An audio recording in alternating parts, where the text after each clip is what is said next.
इमाम बुखारी रहमतुल्लाहि अलैह, इनके असातिज़ा 1080 और शागिर्द 90,000। और इनकी वफ़ात का भी यही तज़किरा कर दूं कि यकम शव्वाल को, बाज़ मुअर्रिख़ीन ने लिखा है कि 30 रमज़ान, दुरुस्त नहीं है, क्योंकि इस्लाम में तारीख़ मगरब के साथ बदल जाती है। रमज़ान का ये आखिरी रोज़ा रख चुके थे, मगरब पढ़ चुके थे, इशा भी पढ़ी जा चुकी है और इशा के बाद फौत होते हैं और मगरब से शव्वाल शुरू हो चुकी है, चांद नज़र आ चुका है, अगले दिन सुबह ईद है।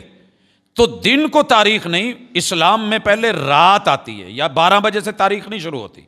तो इसलिए यकम शव्वाल, ये चांद रात जिसे कहते हैं, उसमें इनकी 62 साल की उम्र में 256 हिजरी में, ये समरकंद से 6 किलोमीटर के फासले पे एक बस्ती है खुरतंग, वहाँ पे इनकी वफ़ात होती है। इलाका जो है वो उज़्बेकिस्तान का है।